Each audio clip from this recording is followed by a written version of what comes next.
You are now tuned in to the Chaotic Culture Podcast.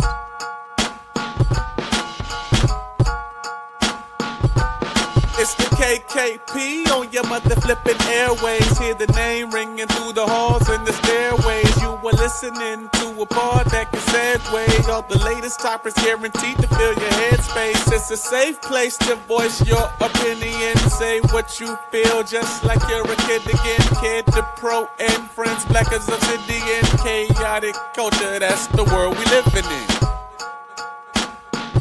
So what's the word?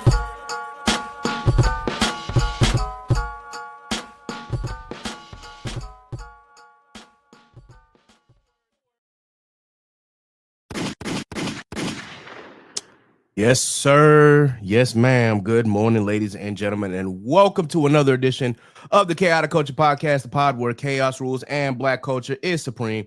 The Chaotic Culture Podcast is brought to you by patreon.com/chaotic culture pod.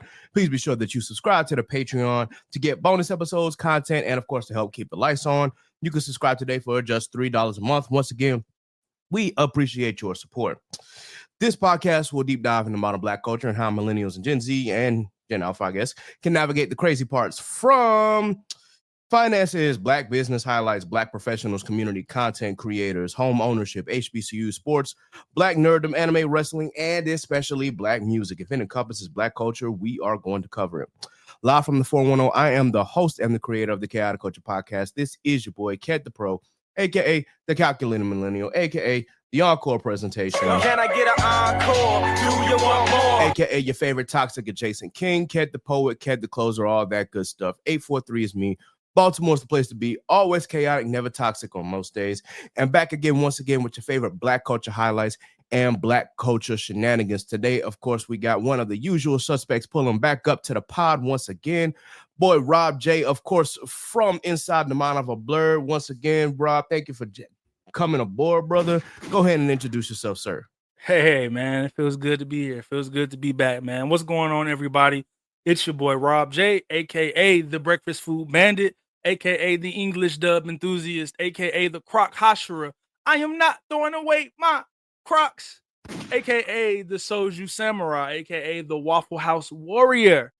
Man, I haven't had any Waffle House in a minute. I really need to change that. Hey, I've heard that the prices at Waffle House have slightly gone up. I haven't gone. I've been seeing this on Twitter. I've been seeing that the prices have gone up like tremendously, and I don't know how to feel about it. I don't know. I need to go and see for myself. But yeah, man, Ked, shout out to you. Shout out to the Chaotic Culture Podcast. It feels great to be back. And yeah, man, I'm just ready to get into it, dog. Let's go. Let's go. Let's go. Yes, sir. Yes, sir. We are having another guest pull up here. He's going to be fashionably late. So, as always, you know, when he gets there, I'll let him do his introduction. But as y'all already know, the way that we start off this podcast, of course, is talking about the week we had, our mental health, and, you know, just seeing if, you know, letting you guys know how we're doing pretty much. So, Rob, how has your mental health been, good sir? Bro, my mental health has been in a good state. I'm not gonna lie. I've been working. Listen, man, I've just been saying, I just want to stack and save. Just stack and save. I want to save my money. Look who finally decides to pull up. Pulled up late. Look who finally decides to pull it up, man. Jesus Christ, man. You know what? Hey, we will get into my week, but first, let's Bo finally pulled up, man. Yeah. So pulling up fashionably late. As always, as another member of Inside the Mind of a Blur, Mr. Bo, aka Bodonedidit. Please, sir, go ahead and do your introduction here. Hello, it is I, Bodonedidit, aka the tall Nigerian in the pod, aka I am known as the Bo Flumi, aka the Hintai Bo, aka I'm the only black guy, only black Nigerian in the pod. And I said that twice, but you know, gotta clarify that sometimes. But you know. I was about to say, don't say you're the only black person. I'm gonna say, bro, it's mad black people here, dog. Yeah. Mad black people here, man. Come on. But yeah. All right. Once again, Bo, we welcome you aboard. We were just getting into talks about mental health this week. So, Rob J, once again, tell us how your week has been, how your mental health has been. Yeah, well, I was rudely interrupted, but no, I'm just playing. I'm just playing. No, man. This week has been pretty solid. I've been like in a good space. I've been listening to some music, been watching some really good shows that's been coming out. Listen, man, we are in the great like stage right now of shows. There's a lot of great shows out right now. Like it's so much fire that's been going on. If you want to go on Netflix, Hulu, Max, like wherever, Apple TV Plus, like it's some really good stuff over there. But yeah, man, I'm good. I can't complain. Yeah, I've just been trying to prepare for DreamCon that's coming up. It's coming up quickly. Yep. I didn't expect it to get here. I feel like I don't know. Time is crazy right now. I don't know what's going on, but yeah, just trying to get ready for that. And yeah, I can't complain. I feel it, bro. I feel it. Bo, how has your mental health been, good sir? That's been pretty good. Getting more sleep during the week now often, so trying to plan my sleep schedule, which is not bad. Let's see. But yeah, I can say nothing. Those been all good. I'm getting my naps in. I'm having time to actually do some of my pre-calculus for my bachelor's degree I'm trying to take for computer science. Let's go. But yeah, everything will be fine, and just being chill week. So. That's good to hear, man. Good to hear, man. Once again, I've congratulated you before, but definitely congratulations on continuing your education, bro. As always, keep doing your thing, man. I'm glad that I do not have to worry about pre-calculus or calculus anymore. I done got both my degrees. I'm I know that math will pretty much follow me for the rest of my career, but I still just like if I can stay away from them two subjects, I'll be all right. Word. No, I hope I don't have to take any more calculus. But I should start my bachelor of computer science. If I could just take one more, that's it. For anything else, I'm like, okay. Yeah. Yes, sir. I get it. I get it. And then don't take physics on top of that, because then that's just even more calculus. Ooh, Jesus Christ. Yeah. Physics too? Oh no. Yeah, I had to do that in high school, bro. It is crazy because I passed physics with an A, but calculus I got a C. And I was just like, man, I gotta keep this thing again in college, bro. Anyway. Yeah. Moving on. So my mental health has actually been kind of up and down this week, in part because I had an allergic reaction. Damn. Yeah. What ended up happening was last Sunday, my cousin was in town, and my cousin was a guest piercer at a piercing shop. And so naturally, she lives all the way out in California. So having her over on this side of the country was dope. So we went out to this Thai spot called the Dara that's in Baltimore. Now, I'm not blaming them for, whatever happened here, but what I suspect happened here is that my Thai food was cooked in the same oil as the seafood. And so what ended up happening is that, Sunday night I was fine. Monday night I was fine. And then Tuesday I just start itching. And I'm like, yo, what's going on? Like, am I sleeping on something wrong? Like, do I need to, wash my bed sheets? Mind you, I do that all the time anyway, but it's just like, yo, what's going on? Like, I thought maybe, okay, something bit me, or maybe I rubbed up against something. But then Wednesday came around, and I'm supposed to be going to work Wednesday. That's my Monday. And there was just a whole bunch of bumps going up my arms, my shoulders, my neck area. I'm like, this looks like hives. I shot a picture of my mom. I'm like, Mom, does this look like an allergic reaction to you? She said, yeah, you got hives, bro. What's going on? Like, what happened? And I tried to detail back, what I ate that week. She was like, it was probably the Thai food. They probably cooked it in seafood. And, me being me, normally I'm good about those kind of things. Like, hey, don't cook my food in the same oil as seafood. But that Sunday I did not. So I can't hold it against the business, obviously, especially because it was towards the end of the night anyway. I mean, but at the same time, every restaurant that I go to now, I just have to be mindful. Like, hey, please do not cook my food in the same oil as food. I had a delayed reaction. And I had to miss work Wednesday because I was like, I'm not about to go to work while doing all of this and hell yeah. well, that's not about to happen. Thankfully, it was just a mild reaction, and I'm better now. But yeah, that's pretty much how my week was, man. Recovering from an allergic reaction. That's why I didn't pod last week too. So there's that. But and I was, and it's funny because did we do Inside the Monitor episode last week? Yeah. And I was like still feeling uncomfortable, but I was like, you know what, I'm gonna still like push through. I just didn't know that was at the time until the next day. So gotcha. Bo, anyway, what is going on over there? Bo? The dog. What's happening, bro? I'm at Marion's place, so the dog is all up on my computer. Crying, shout out to the dog. It ain't his fault. He's just being a dog. Hey, me, I'm a dog. Go ahead.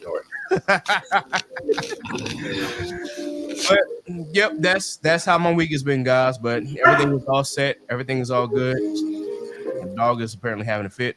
But before we get into today's topic, I definitely wanted to do a quick check. We just had the can you mute yourself? Oh, okay. I was about to say dog is causing all kinds of tantrums. But anyway, we just got finished with the women's Final Four.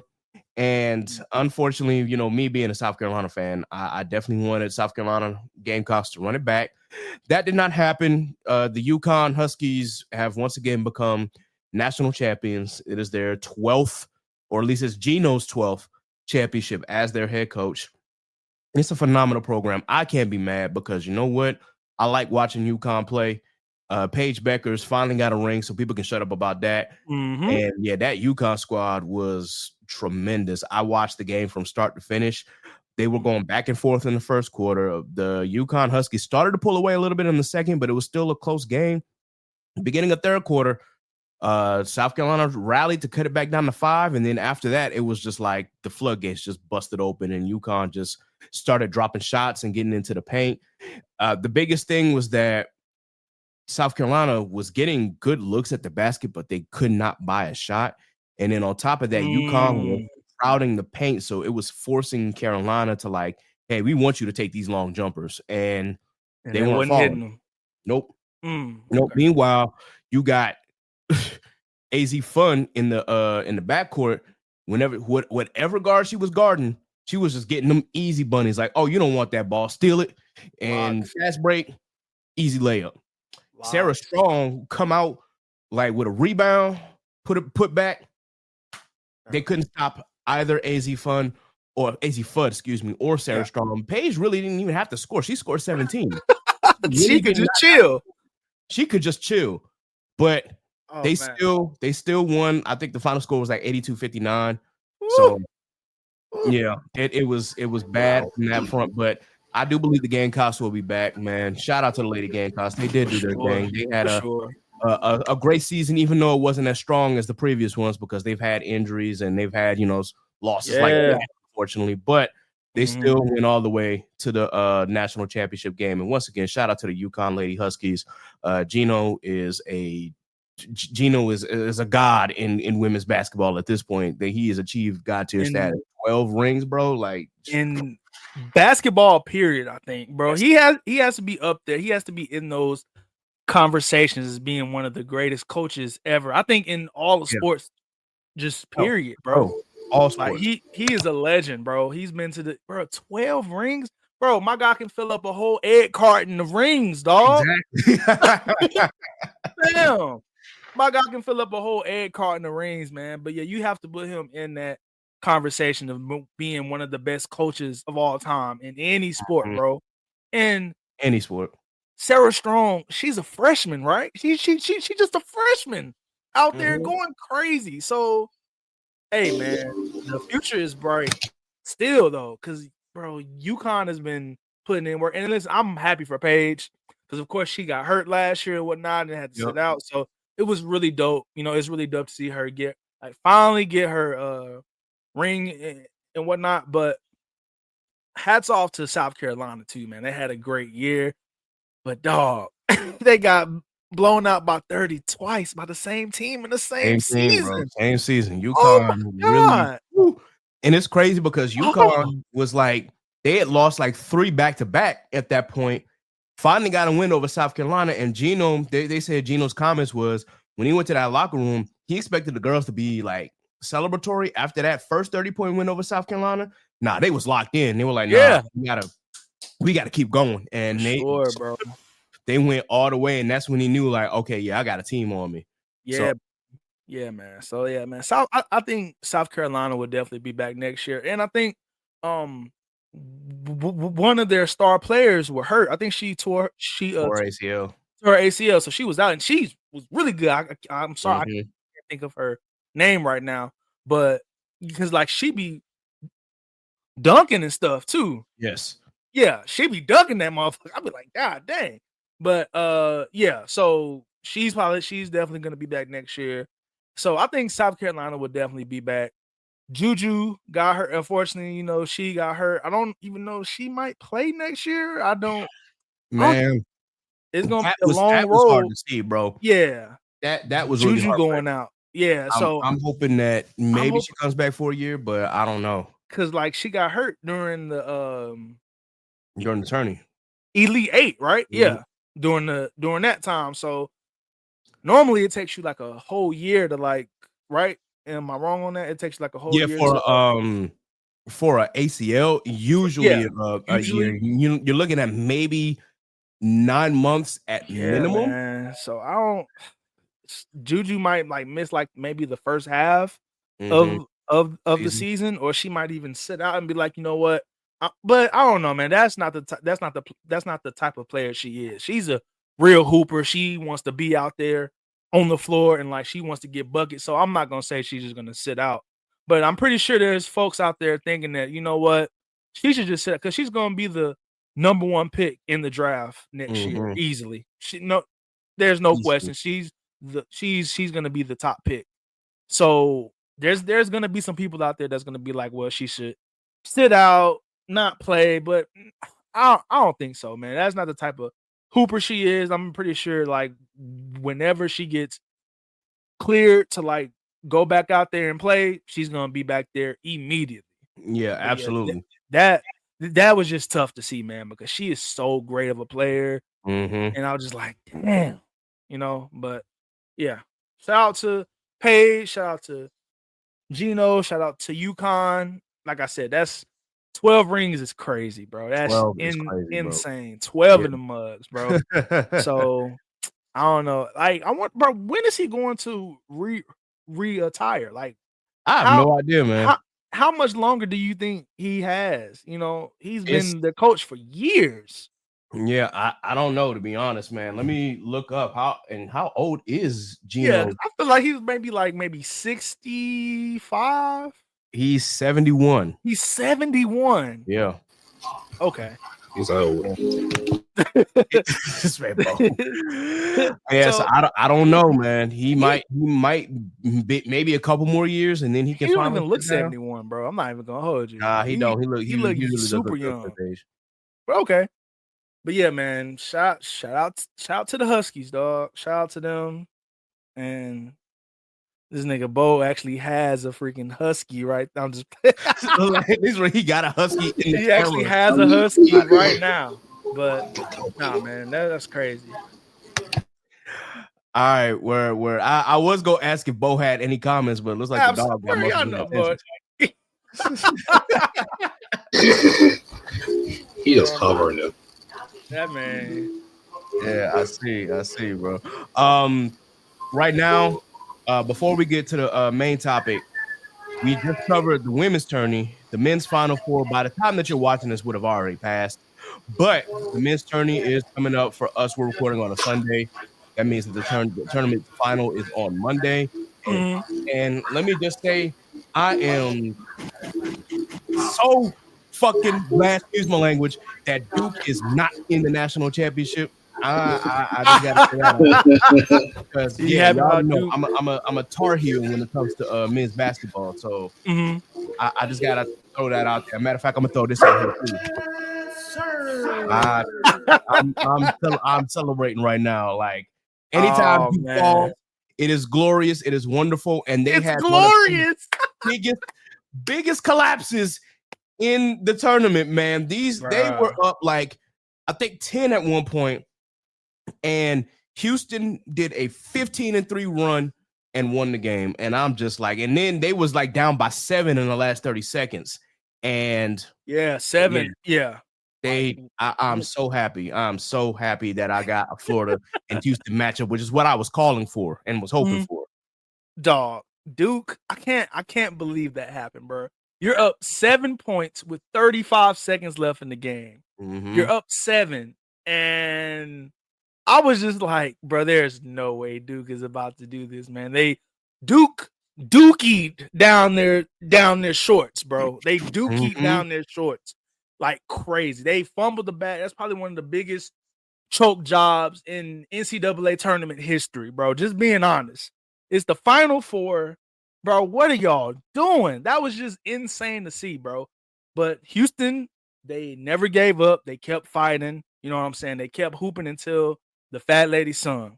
That's the main thing, bro. They was hitting threes. They was getting steals. They was making plays when it mattered, bro. And Duke, they just looked like a deer in headlights, just being honest, bro. That was just crazy. They was dominating. Cooper was going crazy the whole game. He was hooping. They was hitting shots. They was getting they was doing everything that needed to be done to go to the national championship, and they just pissed down their legs, man. I just don't know how. I just don't know how that happened, bro. You're up 7 points with 35 seconds left. Just inbound the ball and knock down your free throws. But dog, that was I was like, there's no way. Like, I'm on Twitter. I'm already like, bro, Duke is gonna beat Florida by double digits. Like, I was like, yo, congrats, Duke, on winning the championship. Because I'm not gonna. I feel like Duke would have easily beaten Florida. Yeah, I was just like, man, Duke, blah blah blah. But that just goes, bro. There's a lot of people that really hate Duke, bro. I was on Twitter, bro. People was acting like something like, I don't know, bro. It was just crazy. People was out in the street. It felt like they had just won the Super Bowl the way Duke have lost. Everybody was celebrating like crazy, bro. People really hate Duke. I was just like, wow. I just gotta throw it out there, bro. Duke fan bases or Duke in general, like as far as sports teams, falls in that same category as being a Lakers fan, a Cowboys fan, and a Yankees fan. And come on, bro. Really? I see it. You think it falls in that same those same categories, bro? If you a Lakers fan, a Cowboys fan, a Yankees fan, or a Duke fan, and you fall into that same category of fans. In my Bama too, Bama, nah, not quite. You want not quite yet. Alabama football. I haven't seen like Bama fans like be crazy like the way really like crazy delusional. Let me say it like that. Like, really? You haven't seen them be delusional? They were humble because listen, and I like watching Bama play, but this year they were humble. I was like, all right, but there was some, but sometimes I could be like, maybe I could put Bama in that, but I don't know. I gotta see more, I guess. But I knew that this year I was like, Bama ain't gonna do nothing. So I hope that these fans ain't like, going too crazy or delusional thinking that they're gonna win, because I don't see it. But nah, man. But yeah, Duke, the way people was acting like they was going crazy on Twitter. And granted, here's the thing. I was like, bro, because I definitely feel, because Duke fans, they be feeling themselves like a little bit too much sometimes. They be feeling themselves a little bit too much. True. So I'm not gonna. I was like, bro, if Duke doesn't win, I'm gonna be slightly happy. I was happy that they lost, but it was just the way that they lost. Like, I low key felt kind of bad for them, just a little bit. Cause I'm like, bro, there's just no way, bro. You're up 7 points with 35 seconds left. You just know, okay, bro, this game is in the bag. Yeah. Like, it's over with. We going to the ship. We going to the ship. So I was just like, damn, bro. Like, they just dookie down their pants. It's pretty much. There's a reason it's called March Madness. Well, it's April now, but there's a reason why. March Madness, bro. Like, anything can happen at any point in time, and no cap. Even if it's a game between number one seeds, the team that you think is gonna win turns out. Yeah, they come out. And bro, I've been saying this all season, low key. Houston is the best team in the country. They're the best basketball team in the country. I've been saying it all year.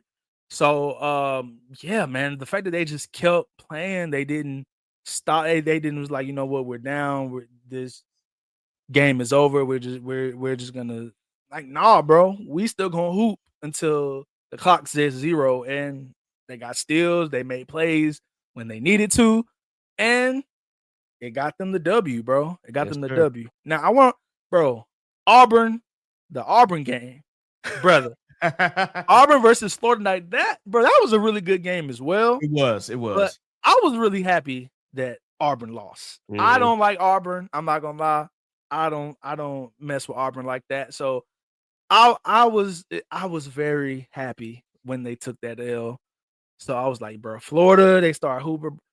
Clayton Jr. is a problem. He is cold. To be honest, in the draft, he needs to go top 5 in the draft. He does. Walter Like, Clayton Jr., bro, was Walter Clayton Jr. That's his name. game, Clayton, he was hooping, bro. He was getting buckets when they really needed them. He was hitting threes. I was like, Jesus Christ, this boy is going crazy. But just seeing Auburn lose like that, man, it just made me smile a little bit. I'm not even gonna hold you.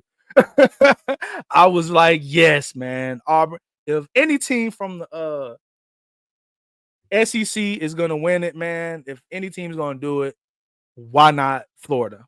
Bump. You know what? Just let it be Florida win. And bro, Clayton Jr. has been going crazy all season. He's been having a phenomenal year.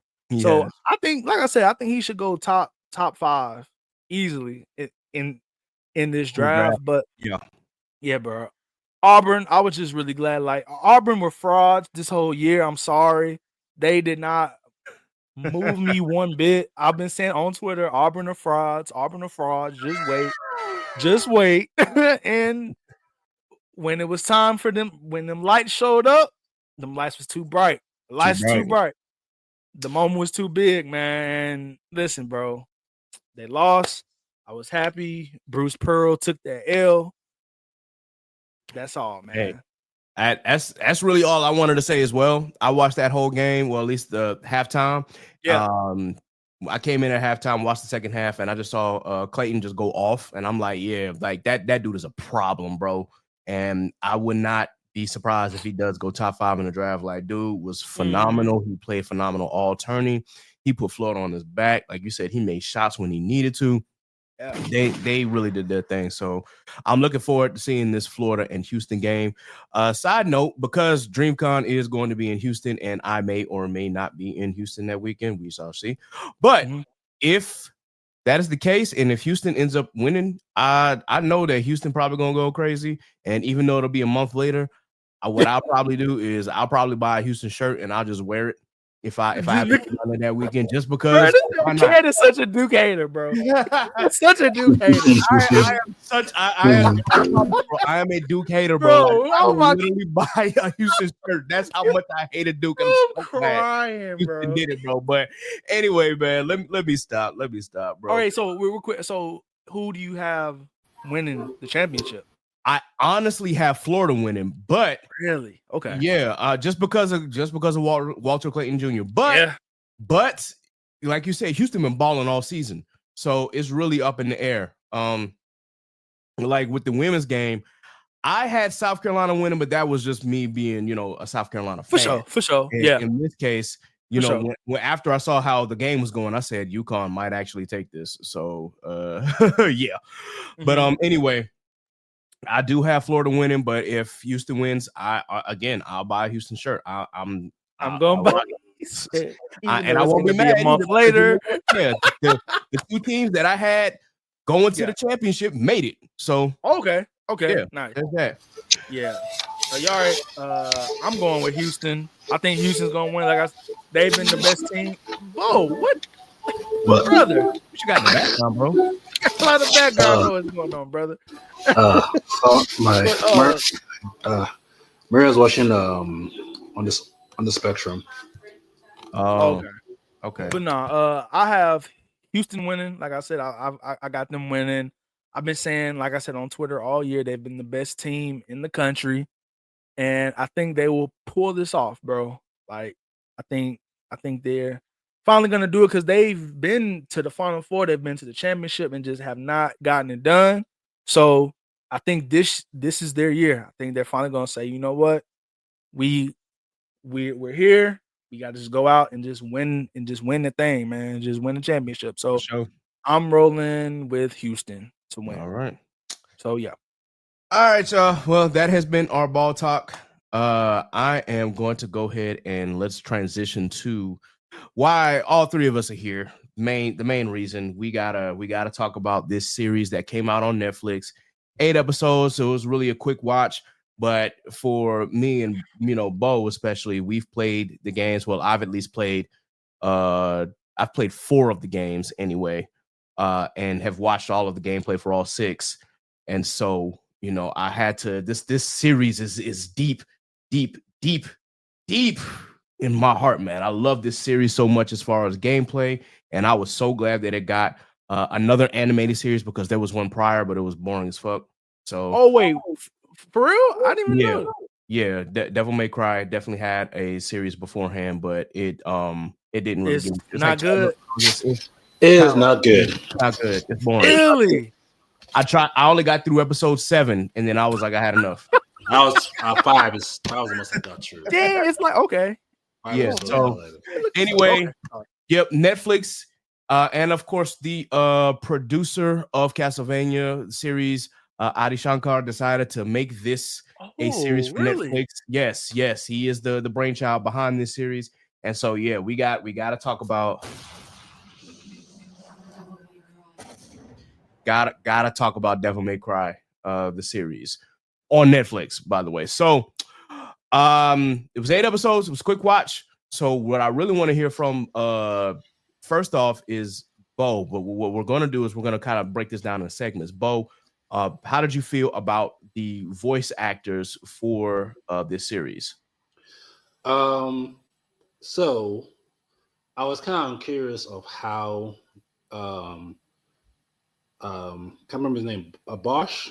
Johnny Young Bosch. Johnny Young Bosch was going to voice Dante because most people don't know that he voices. Well, people who plays Devil May Cry knows that he voiced Nero in Devil May Cry 4 and 5. So I was kind of curious how he's going to voice act since he's playing Dante, and he did a good job. His character sound basically fits how Dante would act in basically any Devil May Cry game. So the voice acting was really good. A lot of profanity, which of course it was very to be expected, obviously. Yeah. I didn't know that Kevin Conroy was vice president. I was like, God damn, okay. Yeah, he did a good job. Wait, what? Yeah, man. Kevin Conroy voiced Vice President Baines. No, wow, really? I didn't know until I heard in an interview about the dude who did Castlevania said that he was shaking in his boots when he was talking to Kevin Conroy. Wow. I was like, oh. I'm not going to hold you, bro. My mind is like really blown right now. I did not know that was Kevin Conroy. I didn't know either. Wait, what? Oh man, Jesus Christ. Okay.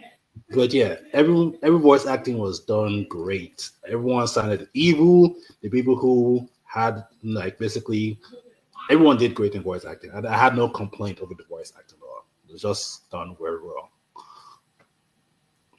For sure. Rob, how did you feel about the voice acting? Brother, let me tell you something right now, man. Johnny Young Bosch has to be up there with one of the best voice actors of all time, bro. It's time, man. It's time to put him up there. If he's not there already, you know what I'm saying? Johnny Young Bosch did an incredible job as Dante. But what I want to know, what y'all might know, who voiced the Bunny Rabbit? Who did that? Because y'all might know. Hoon Lee. Yeah, they'll go. Bro, they did a phenomenal job. Yes. Voice actor for the Bunny Rabbit dude, that's what I'm going to keep calling him. He's the freaking he was an incredible villain, by the way. But bro, his voice acting was top notch, bro. I really enjoyed like that specific character. Like his voice acting was just like wow. Like he just sounds really evil, menacing, and like he's just up to no good at all times. Which, oh man, we will get to that later. But man, I just really love like those two voices in particular, bro. Listen, bro, Johnny Young Bosch did what needed to be done. He understood the assignment. Because I don't know nothing about this series, so I'm like, okay, Dante, what kind of character is he about to be? He kind of reminded me of Vash from Trigun. Yeah, he gave me those vibes a little bit, like from a voice acting perspective. But nah, man, Bunny Rabbit dude, that voice acting there was crazy. He did a phenomenal job. So yeah, I really loved the voice acting in this show for sure. I really enjoyed it. But yeah, y'all really, I didn't know that was Kevin Conroy that did Baines. I'm like kind of shook right now. I'm not gonna hold you. I did not know that. I didn't know that was him at all. He did a great job too. I didn't find out until like the very last episode, and then afterwards, when I was like looking up some of like the series credits, and when I saw his name pop, I'm like, what? Bro. And it's the Vice President Baines. I'm like, yo, okay, that makes a lot of sense now. Wow. I did not, bro. Y'all, man, that's crazy. But hey, he did a great job. A great job. Yeah, man. Rest in peace to the GOAT. Absolutely. Rest in peace. Yeah. Rest in peace, Batman. Absolutely. For me, as Bo had said previously, with us playing the games, that Johnny Young Bosch voices Nero, who is the nephew of Dante in the Devil May Cry series games.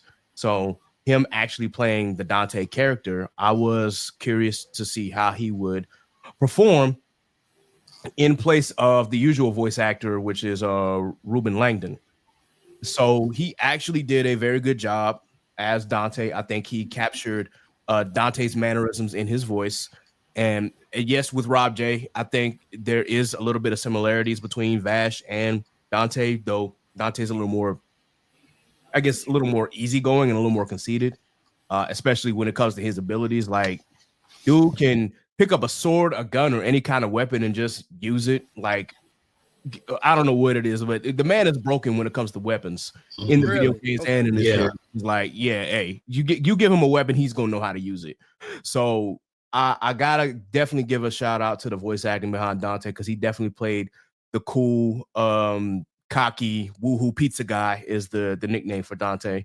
So he definitely brought out that character in him, angry when he needed to be angry, funny or cocky and sarcastic when he needed to be. And definitely shout out to Hoon Lee for White Rabbit. White Rabbit was phenomenal. Bruh. He really did a good job voicing him. He definitely brought out like the character's menacing side, and it made him a very, very believable villain. And I'm like, yo, okay, I fuck with this character. Like, even if at the end, he's got to get packed up, I definitely fuck with his ambitions. I fuck with his motives. He always seemed to be like a couple of steps in front of everybody. Like, dude knew, how to formulate a plan, and he just basically trusted his instincts that, the plan would come to fruition, even at the very end when, things kind of fell through because Dante being Dante. But still, it was very good. Hoon Lee did his thing. Kevin Conroy definitely did his thing. Rest in peace. I was thoroughly shocked when I found that out. Also, we got who played Lady / Mary? Oh man, bro. Who? Scout Taylor Compton. Okay. Yeah, she voiced Lady. Did a great job there too. She definitely did a great job. The one thing that, and this was like the thing that was kind of like to me, was that in the games, Lady doesn't like really cuss like that. She definitely came off as a a sailor. Yeah, she cussed a whole lot. Bro, yeah, she was getting her shit off. Yeah, she was. Party that Mountain. doesn't take away from Mary's character. It's just like, well, dang, that's definitely a lot more cussing than I expected. But you know what? It still is what it is. Like Mary is still, or Lieutenant Arkham, whatever y'all want to call her, because she got like 3 different names. Bro, yeah. Her name is Mary Ann Arkham, but in the video games she is called Lady. So, okay. But that's why he's like Mary Arkham Lady. is still her name. Okay. Also, like that's why in the show he just kept saying Lady. Yeah. Oh, okay, got you.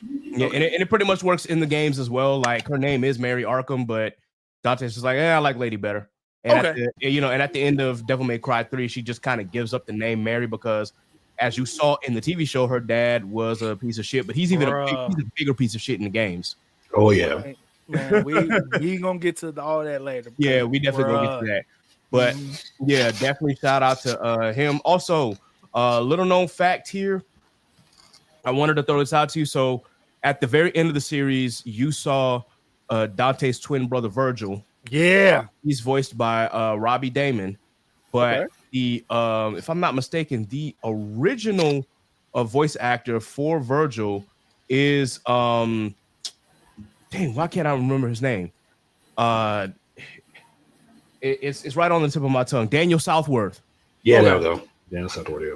And if you're not familiar who that is, Rob, that is the Time Force Ranger, Time Force Quantum Ranger. Quantum Ranger. Yeah. Whoa, hold on. Yeah.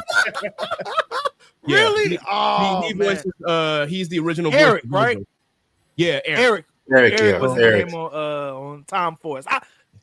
Really quick sidebar. He is the reason why I hate hot-headed characters. That is my villain origin story. Watching Power Rangers Time Force, I hated Eric so much. So I was like, okay, hot-headed characters from this point on, I hate hot-headed characters in anything. TV shows, games, anime. I hate hot-headed characters so much, and it's all because of Eric from Power Rangers Time Force. He used to piss me off so much, bro. Nah, for real. But no, that's super dope. I didn't know that man was a voice actor. Yeah, man. Yeah. If you decide to watch any of the clips from of Virgil in any of the games, yeah, that's that. You can definitely hear Eric in his voice. I was just like, yo, why does it sound like the first time? Why does this voice sound familiar? And I go back, I'm like, oh, that's why.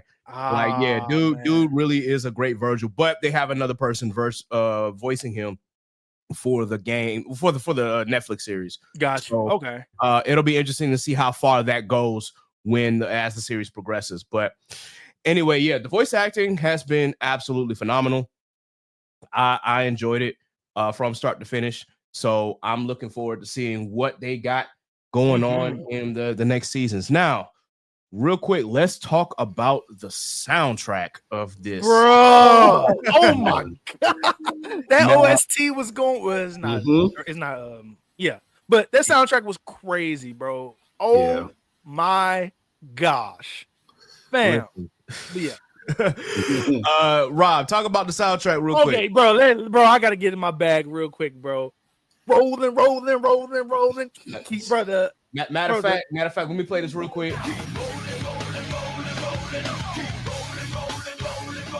Yeah, right. I can only play a couple minutes of that, so I don't get caught. American Badass theme song. If you love wrestling, yes, American Badass Undertaker. That was the first time I've ever heard that song. Back then, I was watching wrestling. I was like, bro, this song slaps. But bro, the soundtrack was amazing, bro. The one thing that I really have to cut. Oh my gosh, in that final moment of the final episode.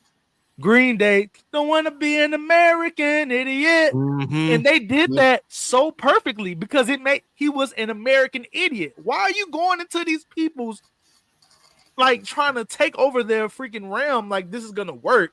And I just thought that was done so perfectly, bro. That song playing at that exact moment, don't want to be an American idiot. I was like, this is perfect because Baines is being an American idiot right now. Like, you think this is gonna work? Like, your plan is gonna work, blah whatever.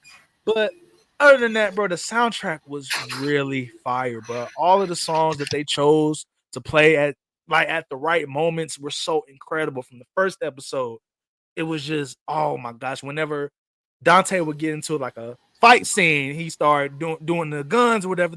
Jackpot! She was so fire, bro. This soundtrack was done really. That was one of my favorite things about this show. Let me calm down, because when I get excited, I start stuttering and stuff like that. So let me take a deep breath. Soundtrack was incredibly done, bro. Like this was one of my standout things about this show, period. I really enjoyed the soundtrack, bro. I don't have any bad things to say about all of the songs were picked perfectly. Yes. Oh my God, it was so well done. For sure. Bo, how you feeling, bro? The soundtrack was really good. I like how each soundtrack played at specific moments. Like you could tell that it was something's about to happen that the soundtrack plays. Every soundtrack that played went with what was going on at that moment. And I like that. That was what I was trying to do. I like that was in there. I like that the Devil Trigger song and their Bird Light and everything else that was in there, that was from Devil May Cry series, was done in a way that is different but still sounds good at the same time. So I like how they did that. But yeah, I like every soundtrack that came on the show. And like Rob said, like American Idiot, like, yeah, you did play exactly well when that song played, because that's basically what Bane is doing, is being an American Idiot, not understanding what's, talking about this holy war shit. I mean, but yeah, it's funny. Yeah, it was the soundtrack was all good. I have no complaints on the soundtrack at all. Listen, all right, let me get in my bag real quick. I think that this soundtrack perfectly encapsulates what 2001 America was at that time, especially if you were young. Because for those who know, like the Devil May Cry series came out, if I'm not mistaken, August of 2001 is when the game first came out. And we know that like Limp Bizkit was rolling or had been on the radio and whatnot from like late 2000s up to, all the way up to 2002, if we're being honest. So I think this personally encapsulates the series itself, especially, if you know Dante's character, that dude is a, hokey rock edgelord. So hearing songs like, Rolling as the radio, as the intro song, hearing the version of Devil Trigger by Casey Edwards, like that was, as Bo said, was really different, but it still fit the mood, and it fit the exact timing of when they played that song. Hearing Butterfly by Crazy Town, it was absolutely like, what? Where did y'all pull this out of? Yeah. I'm like, damn, I gotta dig back in my crates for that shit. Like, damn, okay. Of course, Afterlife by Evanescence was really, really, really done well. And then of course, as y'all said, American Idiot by Green Day. That whole sequence of events is just like, Baines, you're so intent on this religious war that you are willing to go into their home to try and wage this war and take the war to them. And yeah, you might take out someone like the lesser known demons, but like, are you being serious right now? Because some of these other like high scale demons are powerful as shit, bruh. And so I'm just like, okay, this is not going to end well for anybody. And I have some more comments about that whole how this is pretty much going to be like a two-way war for Dante, because not only does he have to fight the demon realm, he's also going to end up having to fight the Americans on top of that. The Dark Calm just was making so many mistakes, and it's just like, okay, yeah, we'll get into that. So the song definitely was perfect for that moment. Yeah, that's really all I can really say to that. I think that the soundtrack was absolutely perfect. Hearing Last Resort by Papa Roach also, bro, yeah. Oh man, hearing some of these rock songs that I hadn't heard in years, or are on my rock playlist that I have not played in years, this is like, damn, bro, like you taking me back to my childhood, or when my brother first bought the game or first rented the game on PS2, and we just sitting here playing the Devil May Cry for the first time. It brought back a lot of nostalgia, but for the right reasons. And yeah, maybe that's a sign that we're getting old, but it definitely still not only captured the nostalgia, but also made me realize like, yo, the soundtracks fit the series and what it's supposed to be. So overall, I cannot say enough about the music behind this series. So we've talked about the voice acting, we've talked about the soundtrack. How did y'all feel about the pacing? Ooh, now that's probably one of my things that I was just like, yeah, I don't know. I feel like this needed maybe 2 more. I know this was 8. I feel like if we would have got 10, I feel like that would have been perfect. A lot of stuff did feel just a little bit rushed, especially at the end with what's his name? White Bunny.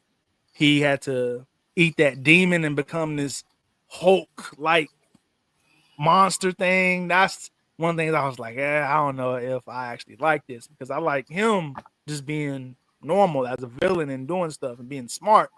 And then he just becomes this big old demon and blah, blah, all this stuff. Dante becoming the demon, I feel like that was a little bit rushed, just a little bit. I was like, okay, like what's going on? He just became a demon. I mean, it was dope. It was really cool to see. But yeah, there were just some things where I was just like, ooh, we maybe needed like 2 more episodes would have probably got this done. If this would have been 10, I feel like it would have been much better. But yeah, the pacing, that's definitely one of my like low points of the show. There was just a few things that I felt were just like kind of rushed. So yeah. Fair point, Bo. I think the pacing was fine until towards the end. But then again, it's fine because it's going to be season 2. So I'm like, I can wait. Really? Yeah, the way it ended in the case of season 2. That's so they haven't came out and said that. They haven't came out and said, but they pretty much are going to announce. I hope so. There's going to be a season 2. Okay. The way it ended, there's still much to tell. On how that last episode ended, with everything that happened and what's going on, and with Virgil and everything. There's obviously going to be a season 2. They just need to announce it that the season 2 is going to be in the works. So I'm okay with the pacing being that way. Now, if they just announce that season 2 is canceled, then I will have an issue with the pacing. The only thing I would say towards the end is that the Devil Trigger, I can understand why he turned into, because like if you don't know it, Enzo died and he was kind of hurt, and Devil Trigger is triggered by rage, and he was angry that Enzo died and took a bullet for him. Even though Enzo did joke about it, Enzo did literally took a bullet for him. So that was like, him and Enzo had a history. So I can understand why he, went Devil Trigger mode in that state. But I felt like it could have been done in a way that, okay, he has no choice but to go Devil Trigger. So, but overall, the pacing was fine. Don't have too much bigger issue with the pacing. It was done to a point that indicates that, okay, season 2 is on the way. Season 2 is a possibility to happen the way it ended. So, okay, that's fair. For me, I'd say that the pacing in certain spots, I think the pacing might have been a little rushed, but again, knowing that they only had 8 episodes to work with and they're hoping for a season 2, I think it's fine.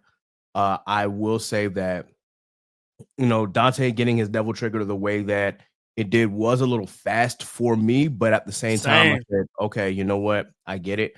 Not at the end, of course, when he blows up, when Enzo dies. I understood that part. Yeah. For sure. I think when he got into like episode 4 or 5 is when I was like, oh, damn, that's quick.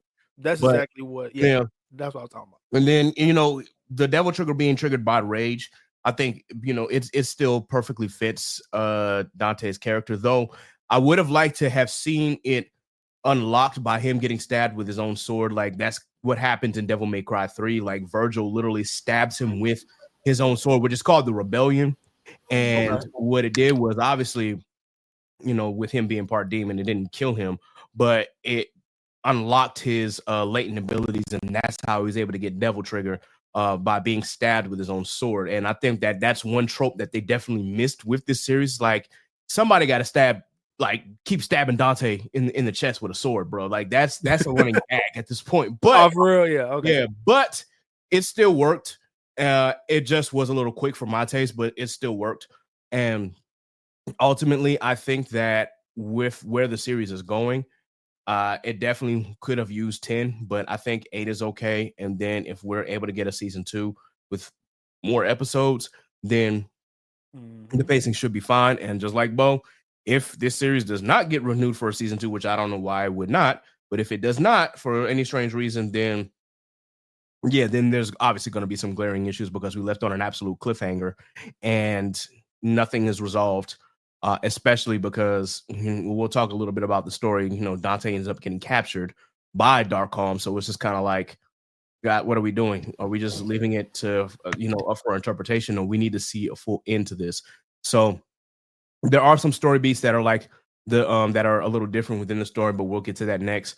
But overall, I think the pacing was still, was fine where it needed to be. Just certain parts a little rushed. I think the White Rabbit turning into that hulked out monster, bro. I thought it was gonna be a little different, but at the same time, and I know this is Rob, you've never played the video game, so you don't know what happens in Devil May Cry 3, but it kind of follows the same formula of what happens to the main antagonist. Yeah. Okay. And so that's why I was kind of like, okay, you know what? That follows the same story beat. It's a different person, but we'll get into that. And so I thought, okay, well, at least we were seeing like a definitive into that. And it kind of is the same, though. It's done a little better because the not the final boss of DMC3, but the main antagonist, when he transforms in Devil May Cry 3, it is like one of the worst boss fights in the game. Yeah, it's not a boss fight. It's just not. So this kind of made up for it. That's why I was not like, oh, you know what, I could work with that. Yeah, but yeah, if you ever saw gameplay of that boss fight, you'd probably be like, what the fuck is this? Because the true final villain of Devil May Cry 3 is Virgil, but still, when they're fighting that the boss or the main antagonist, you're just kind of like, huh? Yeah, all right.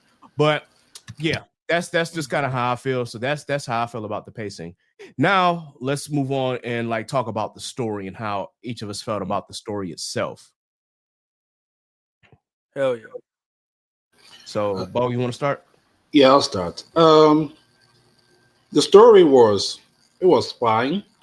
I didn't have a problem with the story so long as they use the source material for every character and everything. That's fine. They decided to tell the story a little differently than how the game was portrayed. But then again, the game was made in 2000s, and I could understand they could change the story up a little bit to fit modern day, and I'm okay with it because even most people who know who play the game, people will complain about saying that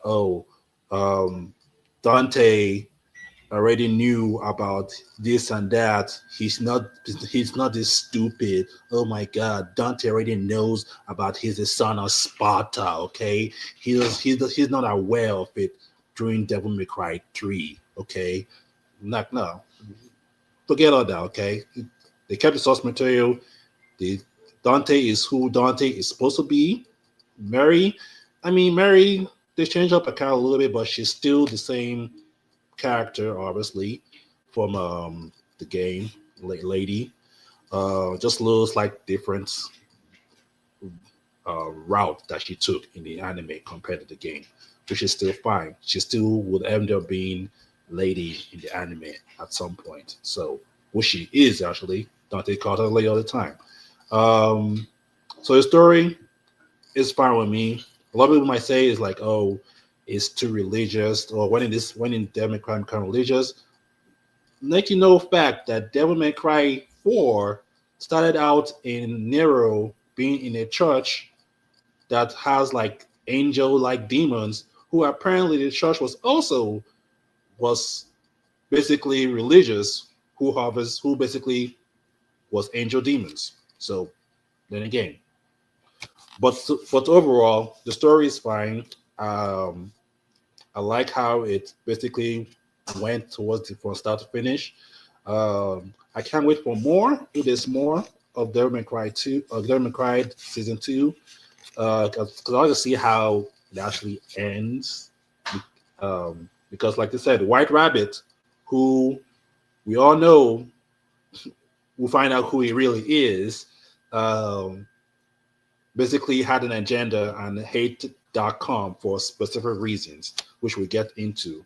But yeah, I like that the story was good. It basically has some like, wow, I didn't know it was him, or kind of deal. But yeah, story is good. It was I don't complete the story. Yeah, it was good. No story. Sounds good. Rob? Hey man, let me tell you something right quick, bro. I don't know anything like this lore, the story, the franchise. I have never played any of the games. I went into this completely blind. Hey man, this shit was a lot of fun, bro. This shit was loads of fun, man. From the first episode up until the final episode, man, I had a blast watching this, bro. I thought the story it's simple, which is fine. You know, demons bad. Demon hunter, go kill demon.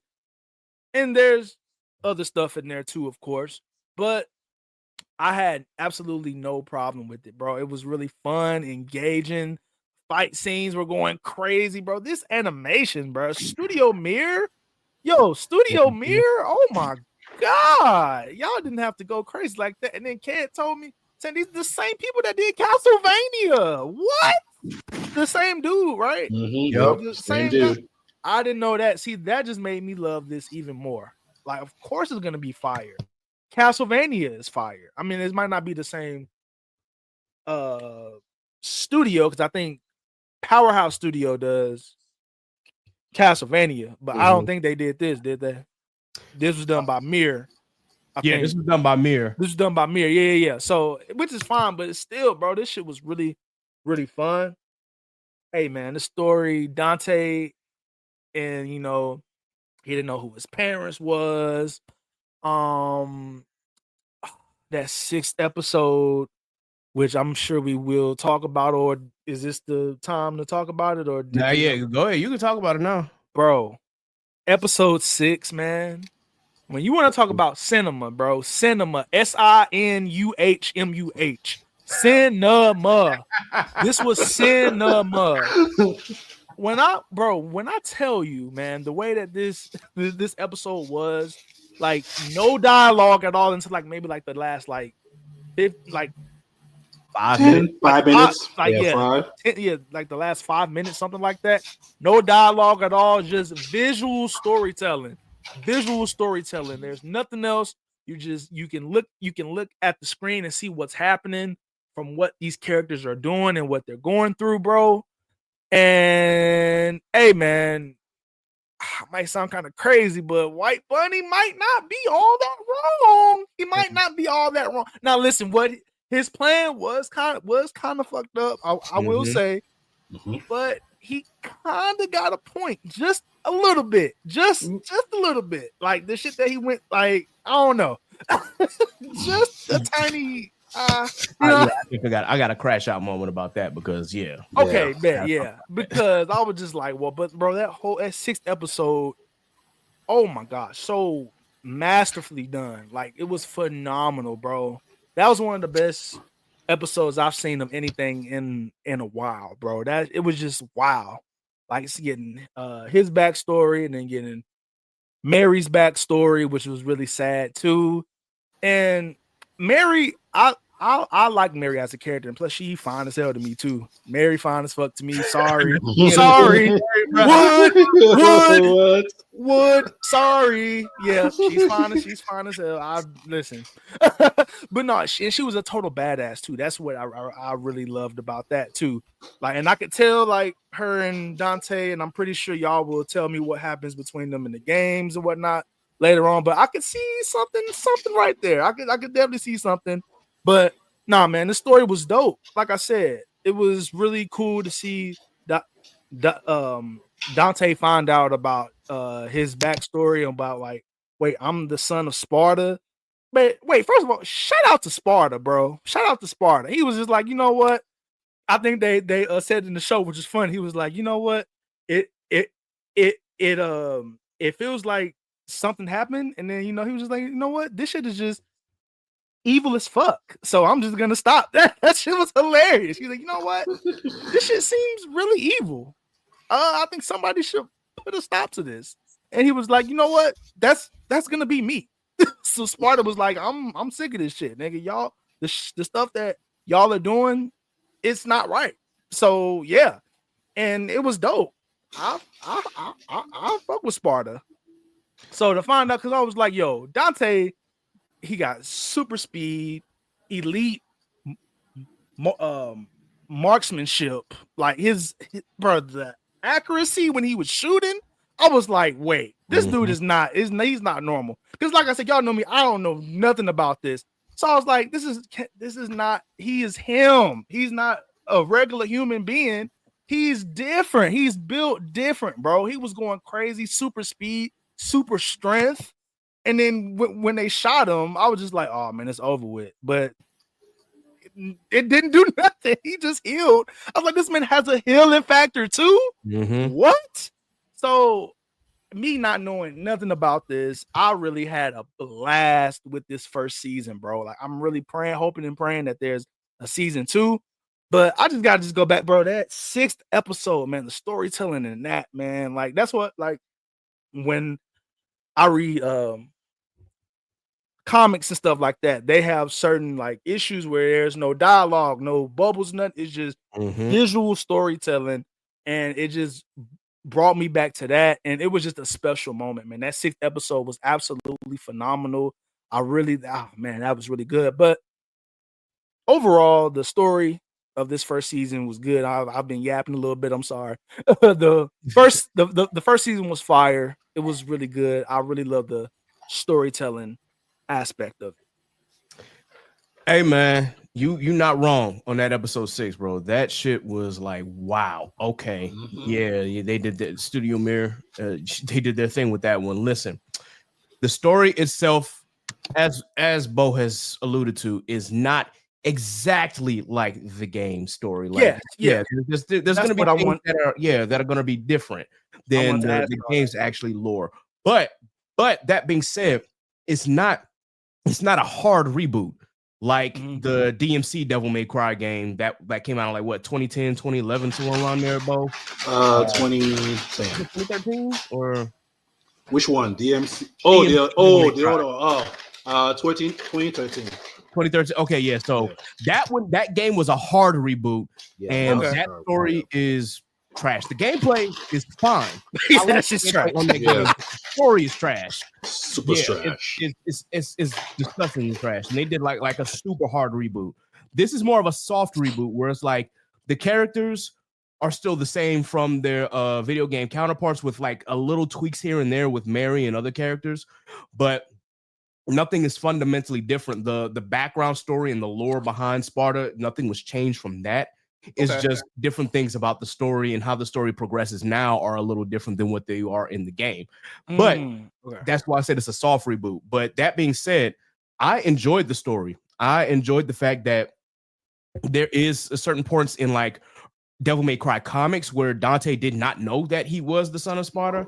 And so they just brought that to life in this Netflix series. Like, hey, this is where he finds out.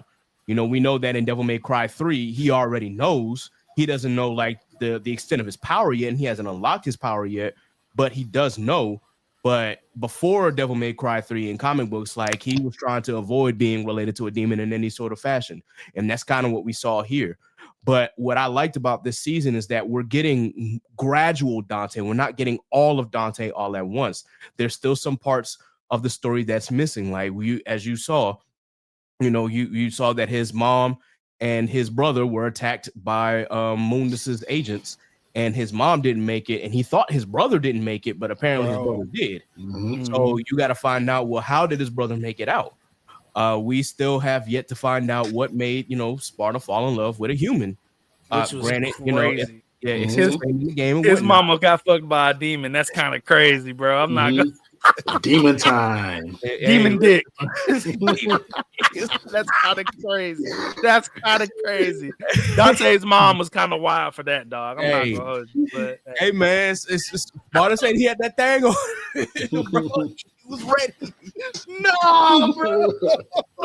That man said he was ready to settle down with a beautiful ass human. He was like, I'm tired of this bullshit. I'm tired of fighting for these damn evil ass demons. I'm weak, bro.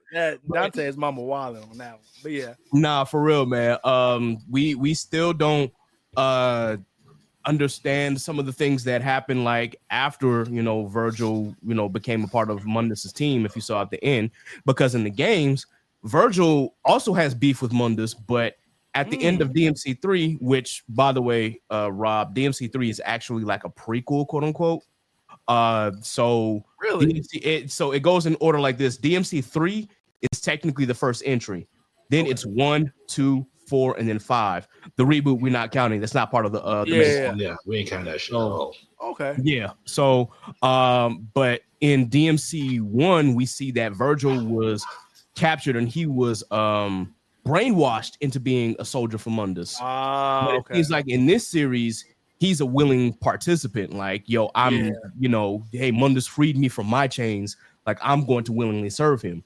That's what it sounds like, the direction that is going. Now, mind you, regardless of whether he's under Mundus or not, him and Dante are still going to see hands regardless. Like, that's just their brotherly connection. If you saw when they was fighting over like the medallion and shit, when they were younger and whatnot, that's kind of, it was throwing hands. Yeah, that was crazy. That's pretty much their brotherhood in a nutshell, man. Anytime that they see each other, whether it's for fun, whether it's like to actually like beat each other up, or just to keep score or keep count, like these niggas like, hey, we got to run the hands real quick. Really? Like, okay. Who's the man right now? That is literally their relationship from the games, and even in this series, it's like, Virgil, bet, let's go. It's on site, on site, bro. On site. Okay, on site for real. So, we there's still some things that we have yet to see, but I like the gradual approach with Dante. Dante figuring out that he's the actual son of Sparta. Dante realizing, what his father did to protect the world, and I think him realizing what the scope of that means and why his father may or may not have been around. We still have yet to find out what actually happened to Sparta. In the games, we know after he does settle down and whatnot, Sparta disappears, and we don't know whether he was killed or whether he's been taken prisoner or not. It's just alluded to that he was trying to protect his family, and poof, he's gone. So, we don't get that. I will say that I'm glad that we do get the background story of the White Rabbit, and we get background story of Mary, and we're figuring out more about their characters and how they react, and what makes them tick and what has triggered them to take the actions that they have taken so far in this series. And one thing that I will appreciate about Mary is that she doesn't turn over a new leaf just like right at the end or whatnot. She still is beholden to the to Darkholm and his values and whatnot. Blue Lives Matter. Yeah, pretty much. She's Blue Lives Matter all throughout. I was like, dang. Yeah. So for now, she's Blue Lives Matter, and then it's just kind of like, dang, we see like in the because in DMC3, pretty much the story kind of is a little different because she still has a hate boner for demons, but as the story progresses, she realizes that just as there are good demons, there are also bad humans. Because in the game, and I can just go ahead and spoil it for you. But in DMC3, the main antagonist is actually her father, Arkham. Arkham like transforms himself into a demon. Bro. So yeah, whereas where you see in the TV show, he does that, but he burns in the house. So yeah, it's his fate is to be determined right now, but most of us think he's dead. But White Rabbit pretty much takes the part of Arkham in this case. Like he takes his spot. So that's kind of why I said like it's similar beats and whatnot, and it takes a similar pathway. It's just a different person. It's not Arkham, it's the White Rabbit this time that's taking that path. So I am excited to see where this goes. I definitely want to see more of the characters, man. My boy, damn, it's really just I'm trying to figure out. It's really crazy that Enzo pretty much was setting up Dante this whole time just for him to take a sword for Dante. That I gotta give him respect for that. I'm not. Can I just say I didn't care for him at all. Enzo character, I was kind of like, but I do like what he did at the end. That's why I'm like, you know what? All right. I feel like they kept shoving him in our faces. I'm like, okay, why is this dude so important? I get it. The first one, at the beginning, he knew information about Dante or whatever. He knew where he was. You know what I'm saying? Blah blah blah. But like throughout this whole season, he just kept popping up. I was like, what is he doing? Like he's dumb. He's stupid. Like you know what I'm saying? Like I guess it was for, wasn't looking for comedic relief, maybe. I guess I don't know, but I was just like, why is he here? And when he died, I'm not gonna hold you. I felt absolutely nothing. I was just like, finally, he's going off of my screen because he was getting on my nerves a little bit. I was just like, bro, why are you even here still, man? Like, I get what purpose do you serve here? Like, he didn't really serve a purpose. Like, they already gave him the stuff on Dante or whatever, like, and they captured Dante. So I'm like, why is he being captured? Like, why is he still here? So I was just like, he does nothing for me. And when he died, I was just like, all right, okay. I get that, man. I get it. Enzo for me as a character, I think he's, as you said, he's kind of there for comic relief or just to be like the one of Dante's sleazeball quote unquote friends. I do like the fact that he did end up taking a sword for him because at the end he's like, it's not really like character redemption, I guess, but it's like, okay, you know what? Maybe he does have a little bit of noble in him, to be able to die in place of his friend. But that being said, like when he died, it wasn't like anything dramatic for me, but obviously it was to set up Dante's trauma finally clicking like, hey, bro, you got to go Devil Trigger. So I will that was the spark that like finally got him to embrace who he was. But that being said, one of the things that I do like about this is the expansion of the demon world or Makai, because what a lot of the games do is that they don't necessarily like follow a lot of the like the lesser known demons or anything, because all the demons here are just evil and you're dead. Like, slash kill and get to the next boss. Game. But just as Mary had said / Lady had said in the game, just as there are, not every demon is bad and not every human is good. We're actually getting an expanded universe with Makai and seeing that, hey, they are, there are lesser known demons that are subject to Mundus and his rule. And we actually kind of see that a little bit in the trash hard reboot in DMC Devil May Cry, because Mundus technically is controlling the limbo, and I forgot the name of the city, but pretty much he subjects all of the humans and like lesser known demons to his whims and whatnot. So we're seeing a little bit of that now play out in the Netflix series. So seeing that in real time is like, okay, well now we get a chance to get that expanded lore that we don't really see that often in the games, because the games have to kind of follow a linear plot point. And whereas a show can kind of expand and expound upon different characters, different side quests, and different things. Obviously we see that demons are coming from the demon realm because the realm is no longer habitable for them, so they have to find somewhere where they can run as refugees. And of course we see how American exceptionalism works, obviously. Yeah. And if, you know, for us, that ain't nothing new. You know, for some people, they might be triggered about that, which I gotta, you know, again, I'll have to crash out on.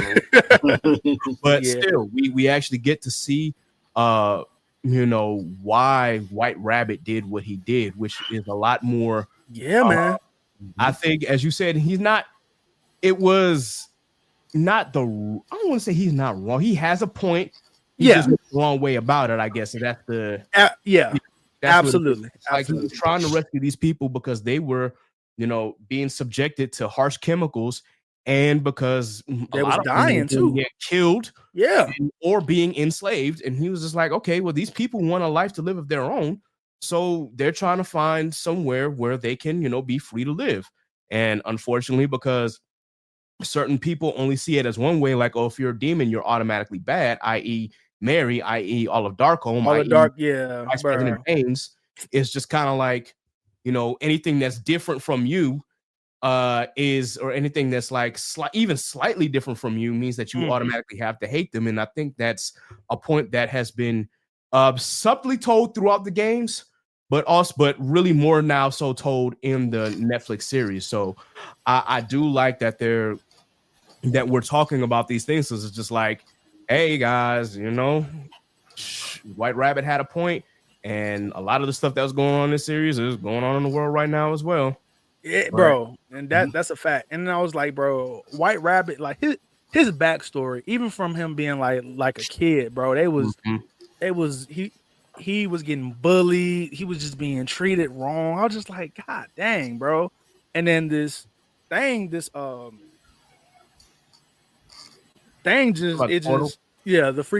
portal just comes out of nowhere. And I was like, bro, why are you gonna walk in this portal? You don't know where it leads to, what's going on. But he had that book. He was like, well, in the book they did the same thing, so I'm gonna do the same thing that they did in the book. So I'm gonna walk through this portal and see what happens. And just that whole episode, man, and then getting his backstory with Mary's, and then how they intertwined it at the end, and how both, I was just like, oh my gosh, no, bro, all of these demons, these demons, I guess what they're called, but these demons whatever, bro, like some of them they meant no harm at all. It was cool. It was family. They were like kids and stuff like that. White Rabbit was just trying to lead them somewhere, you know, where I was just like, wait, so okay, they're here in our world. Where are they gonna go now? They found this like building or whatever. I'm like, okay, everything's going good. What is it? Darkholme or Darkholme. Darkholme, whatever. Okay, so they found a demon, and the demon, you know, gave them the picture and the address of where they were. I was just like, oh no. Now with all of these kids here, these families, oh no. They went in there and just immediately just started just killing all of these innocent demons, but they did nothing wrong, man. They were just trying to get away from a life that they had, and it was just horrible. And oh man, that was just really heartbreaking. And then as soon as he came through the portal, bro, White Rabbit was like, yo, what, y'all killing us? And then the first word said in the whole episode, like, you're human? And he was like, yes, I mean, like, and like, you know what I'm saying? They were trying to go back and forth, but man, Mary and them, they just didn't care, bro. I was just like, what? And even going to the part, like, in the end, Mary and Dante, I'm thinking, okay, they about to go off, they about to do whatever, and she sticks him in the back of the head with this the syringe. I'm like, fuck, come on, man. Like, yeah, I thought it was gonna be fine, and then they capture him, they put him in they freeze him. I'm just like, dog, come on, Mary, did you really have to do that? That's the moment I knew. I was like, yeah, this bitch is Blue Lives Matter. You know what I'm saying? She ain't changing that quick. I was just like, wow. But White Rabbit was an incredible villain. Like I really loved him throughout this whole season. He was spitting facts. He was like, wow. And then when I learned when I learned his backstory, that made me love him even more. I was like, okay, like I like to know my villains. I like to know why they are villains. I like to know what made them become villains. And if it's a good point, I was like, okay, I can vibe with this a little bit. They didn't do anything wrong, and y'all just come in here and just shooting us. So nah, I'm sick of this, bro. I'm about to do this. So I was vibing with him for sure. And bro, this story was just done super well, really well. One demon, real quick. I do want to talk about the shape-shifting demon. Him, the shape-shifting demon. He was cold. I was like, okay. And then when he saw on the screen, the video screen, he saw all of Darkcom in there killing the family. I was like, oh man, Bane, like that's enough, bro. Fuck Baines, fuck the vice president Bane. I hated him, bro. And I low key don't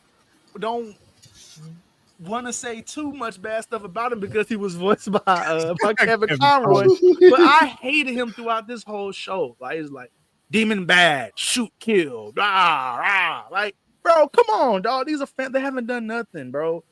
And then the shape-shifting demon, he saw it. He's like, nope, I'm about to blow this whole building up. Fuck that. And he blew it all. I was like, oh snap. I wasn't mad at that, bro. Like y'all killed us, bro. All of the buildings. I mean, all of these demons, y'all killed them. It's like, bro, what?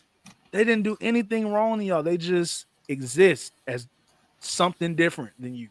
So they automatically have to be bad. Like I was just like, come on, bro. That's nasty work. So it's God's will. He kept saying, bro, I hated Bane so much, bro. I hated that nigga.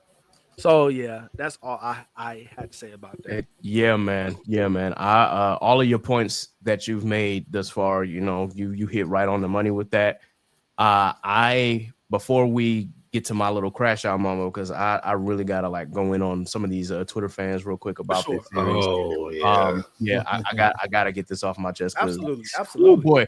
But anyway, real quick, I just wanted to know what, just outside of the realm of Devil May Cry, what songs have been like giving y'all the most energy right now? It could be anything from rock, hip hop, you know, R&B. Any song, period. Yeah, any song, period.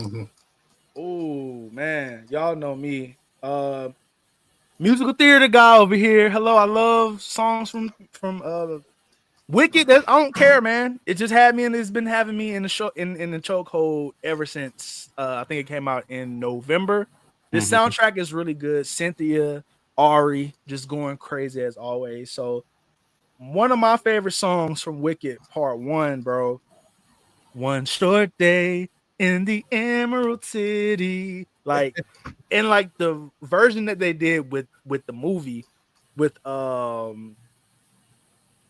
Kristen and Adina Menzel, like the two original castmates for Wicked, like that version is just so good that they added for the movie. So that's the song, bro. One Short Day. I've been listening to that still. It's been on repeat, and I'll probably listen to that like 2 or 3 times every day. I really love it. So yeah, that's gonna be my song. Where Bo? So I recently started playing the new Sonic game. Well, basically it's a remake, but it has the new version, a new add-on to it of Shadow Generations. Shadow Generations. And when I was playing the game, some of the old soundtrack, but I got remixed into his, in this game. I started listening to that again. All Hell Shadow, Radical Highway, the revamped version. Man, it was just. And then I recently finished Sonic Frontier, and the soundtrack for every boss just hits very differently. One of the best songs I like about Sonic Frontier was Undefeated, and if you listen to it, it's I don't know, man. All Sonic song just goes hard. I'm like, I don't know why. It just all it just goes super hard.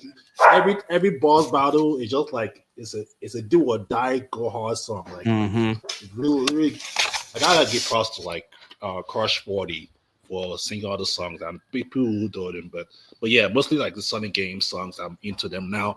But I listen to them. I listen to one Sonic song from Sonic Frontier and the new one at least once or twice a day. Favorite one to listen to from Sonic Frontier is the I'm Here Revisited, and that shit goes super hard. Hey man, you not lying when you say that the those producers for them Sonic tracks, man, we can even go back to like the first ever Sonic game. Like anytime a Sonic game has ever come out, there's at least one song that I absolutely love. Oh, yeah. So especially playing Sonic / Shadow Generations, I haven't played the game in about like a month or so, but yeah, playing the game and just hearing the soundtrack is like, yo, this shit goes so hard. It's just like, yo, this shit is phenomenal. So yeah, shout out to Shadow, the Ultimate Life Form. That man always comes with a dope ass OST.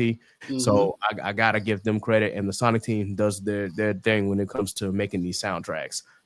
For me, a rap song that's been in my head outside of, I mean, obviously this one. My head. But How to Impress God by Saba from his latest project has been the song that has been like on repeat for me for these last couple weeks. That song has been like giving me a lot of energy and a lot of motivation. And then there's a rock song, not including, Rolling by Limp Bizkit, because that's been playing nonstop in my head since Devil May Cry came out. But there is another rock song that has just been stuck in my head for like the last month, and it's To Be Loved by Papa Roach. I want domination. Yes, I cannot get that song out of my head. I'm just like, bro, I've been thinking about when that song first appeared on Raw. Yes, sir. 2000. Oh my gosh, man. Yeah. Wrestling. Oh my God. Whoa. Another again. Whoa. Oh yeah, bro. Oh, I'm about to.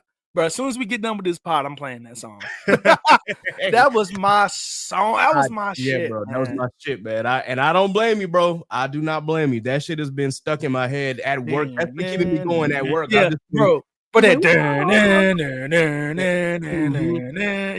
that little, oh man, yeah. That's fire. Yes, sir. So that's been giving me a lot of energy, especially when I'm on the floor and I'm just like, hey, I need this day to go fast. That just starts playing in my head. So that has been giving me the energy thus far. Maybe next week it'll be different, but for the last couple of weeks, that's been the song. Outside of, as I said, Kendrick's TV Off and Saba's How to Impress God. Okay. Now, but before I want to ask a quick question about this franchise. Yeah. The White Rabbit, is he in the games or no? Is that something new? No, he's not in the game. New original villain. That's what. Really? But okay. White Rabbit, as I said, he follows like the same story beats as Arkham, which is Mary's father.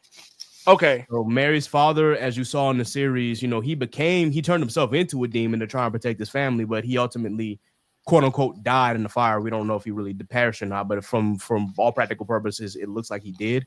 But in the game, he actually becomes the main villain, and White Rabbit's story beat, as far as him trying to gain the Sword of Sparta and the medallion and trying to open the pale and becoming this all-powerful demon and letting demons take over the world, pretty much that follows the same story beat as Arkham and the White Rabbit. Wow.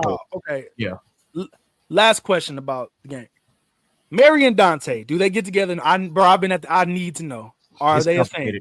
I don't want to say that it's that they actually date, because really Dante has more than one woman on his team.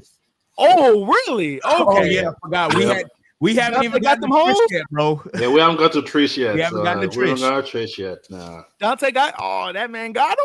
Yeah, listen, Trish was the first one that we were introduced to, obviously, because Trish was on Devil May Cry 1. Since she'll never play the games, Trish looks exactly like his mother. Like, exactly. She's a demon that was created by Mundus to lure him into a trap, but ultimately she points aside. Oh, okay. He's not. And if he does the same thing in this series, I'm like, oh, he really ain't about to be shit. But Yeah, Trish ends up joining Dante as part of the Devil May Cry team. And yeah, she badass though, bro. If you go look up at pictures of Trish, yeah. So okay, dang, cause bro, like in the show, bro, I was just loving their chemistry together. I'm not gonna hold you. I was like, man, I could just see them being like a thing. I could see them being together. So I was like, hey, man, I'm guessing in the games they fall in love and have kids and shit like that. I don't know. Nah, Dante don't have no kids, bro. No kids. Dante don't have no kids. Nope. It's crazy. Virgil is the one that has the kid. That's crazy. Yeah. Oh, okay. Virgil is the one that has the kid, and that's why we have Nero, and that's who Johnny Young Bosch actually voices in the games. So, but Virgil just has the kid. Like he doesn't have like an actual romantic relationship with the mother. We still don't know who the mother is. We just we get a clue about who the mother might be in the beginning of Virgil's playthrough in Devil May Cry 4. But no backstory on the mother or anything. It's just we see him walking by. We see this girl looking back. That's it. That's it. Really? Oh man. Okay. Yeah, man. But Dante, nope, no kids, man. He got Trish and he got Lady around. That's really it. And like, bro, I was just feeling the vibes in the show, bro. Like I could just tell something was there. Like I don't know. I just love that. I just love that shit. I don't know, man. I just love that. You know, I can just tell that they could be a thing maybe in the future. They could do that. Yeah, maybe. But yeah, I really want to know that. Like in the games, are they together? And y'all said no. So damn. Yeah, it's but we don't know if it's a sexual relationship or platonic. So in the games, is strictly it's more platonic. Yeah, it's platonic in the games. Okay. Even with Trish, it's platonic too. But again, they don't really expound upon that. So if they could, or they could not. Okay, fair enough. But yeah. In the series, if they do become a thing, I won't be mad at it. Honestly, I won't. But yeah, we still between them, though, man. They really were. Yeah. Okay. I just need them to introduce Trish, and that'll be a thing because Trish is badass.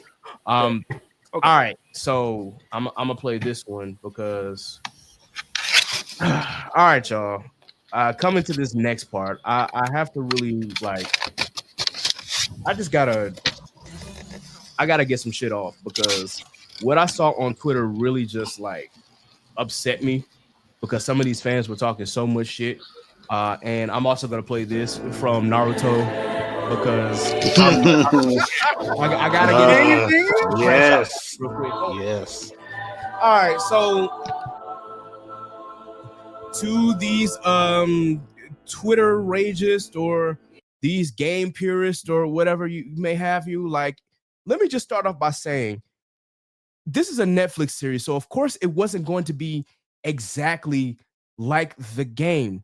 If you want a story that is exactly like the game, play the fucking game. Excuse my language, but damn, bro, that's all you have to do. Or go watch the gameplay or watch the cutscenes on YouTube. That's all you have to do. If you want to see the original plot line, that's all you got to do is just pick up the game. DMC 3, you can play that shit on Nintendo Switch. You could probably play DMC 1 on that shit too. I don't know why you would want to go back and play DMC 2 because DMC 2 is trash. Super trash. You can do that too. DMC 4, I mean, the gameplay ain't that bad, but at least the story is still, captivating in some parts. You could watch that or shit, do like I'm about to do. Go and re-download DMC 5 on the PlayStation and fuck some shit up because that's the best game out of all the entire series. Seriously, why are y'all so bent out of shape because the series doesn't exactly follow the gameplay story? It doesn't make sense. I went in expecting the story beats were going to be different because we just got a whole new fucking villain. Again, excuse my language. I know I'm dropping a bunch of F-bombs, Mom. I'm sorry, but still, it just didn't make any sense for y'all to be upset knowing that there was going to be some different things that were included. This is not a hard reboot like the DMC Devil May Cry game. This is literally a soft reboot. The characters are basically the same with a few tweaks here and there. Mary's character is a little different. Yes, obviously she hasn't learned her lesson yet. It's going to take more than just 8 episodes for her to finally learn her lesson and get up out of President Bane's ass. We know this. I unfortunately was upset that she went back to Darkholm instead of really trusting her instincts and just going with Dante. But unfortunately, it didn't happen like that. But we've got a long way to go. If we get a season 2, we're going to get a longer story. Be fucking patient. That's all I gotta say. Like, why would you go so far as to try and trash the anime just because it doesn't exactly follow the same story as the game? You're still got the lore of Sparta. You still got Dante and Virgil being at odds with each other. You still got Dante figuring out his powers. You still got all of this shit. And then there's another thing that I really, really got to talk about, because a lot of these folk were mad that we got expanded lore about the demon realm, about how, you know, some of the demons themselves weren't all bad. But then, of course, you know, Americans being stupid Americans came and killed all of these folk, especially because, you know, Baines is a religious zealot. And of course, there were some people on Twitter who were saying that, oh, it's an attack on Christianity. It's not. It's an attack on religious zealots. I'm still Christian, guys. I was not offended. It's a dude who wanted to apparently take this holy war to the demon realm, which will be the most stupid plan that he could come up with. You literally got like class demons just waiting to pack you up.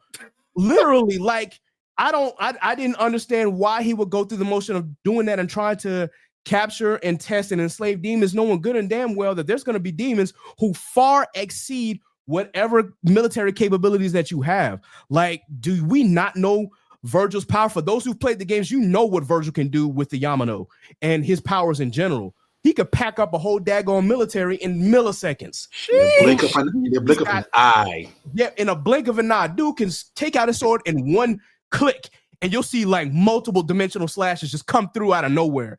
Packed up. Like, it is crazy.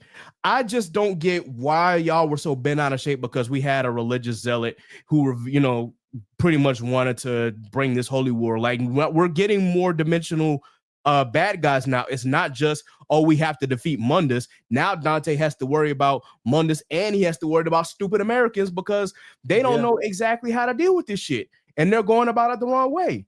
So why not? And yes, just like in DMC3, Mary said, not every demon is bad and not every human is good. Her own father is an example of that in both the game and in the TV series. Like, we saw what Arkham was doing to himself in the game, and we saw what he did to himself in the fucking TV series. He killed his wife and was going to kill her. Like, come on, guys. Like, this is not rocket science here.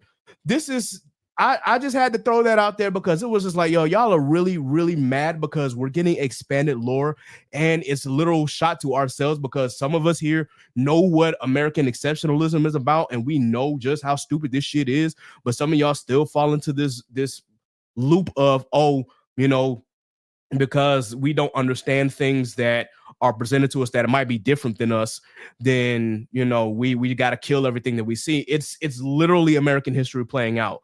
From Indians to slaves, enslaved Africans to even now. Like, our country does not know any better, and it does not learn its lesson.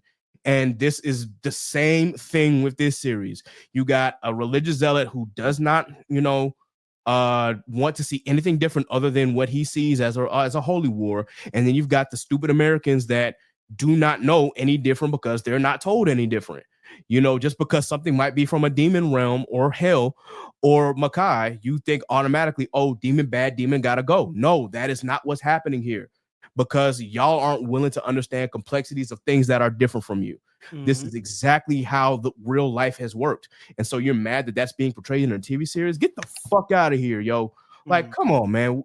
Let's just be absolutely real with ourselves. This is a series that is playing the long game. And on top of that, we're going to get more about Dante's character as the series goes on. We're going to get introduced to more characters. We're going to see more abilities.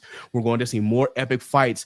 Just take the series for what it is, like it, enjoy the soundtrack, or if you don't like where the story's going, play the fucking game. That's all you gotta do. All you have to do. I enjoyed this series from start to finish. I didn't have any problems with it, minus the pacing here and there for a certain thing, but there was nothing fundamentally wrong with this series. And if you're crashing on Twitter because of what the themes of the series might imply, for the future of the series, then obviously that says more about you than it says about the series.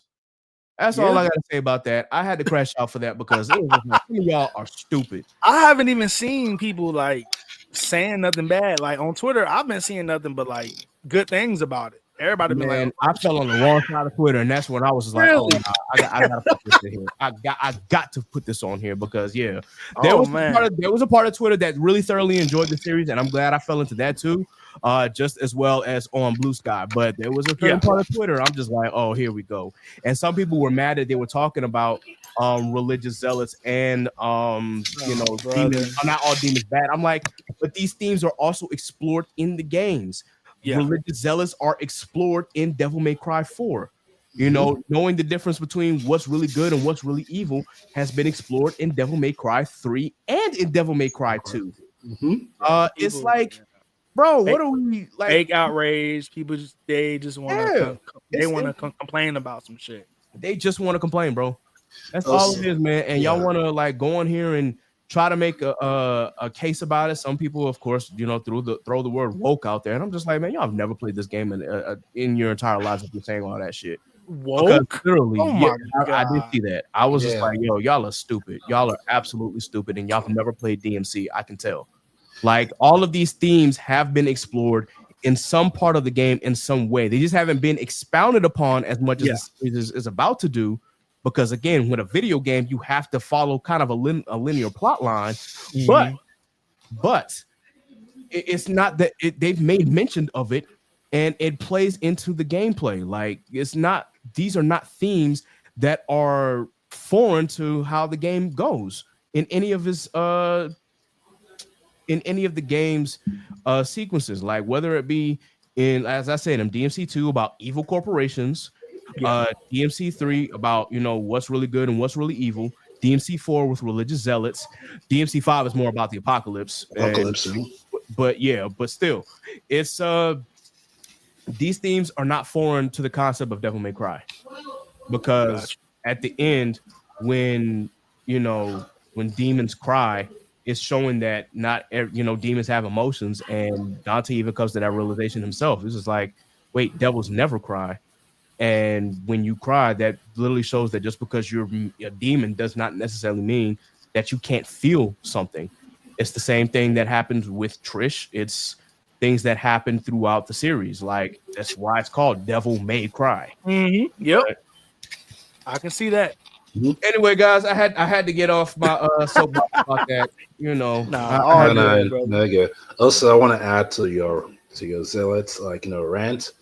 But people who say the anime that came out in 2007 that says better than this anime Netflix, y'all are on something for real. Because the anime that came out before this one, it was boring.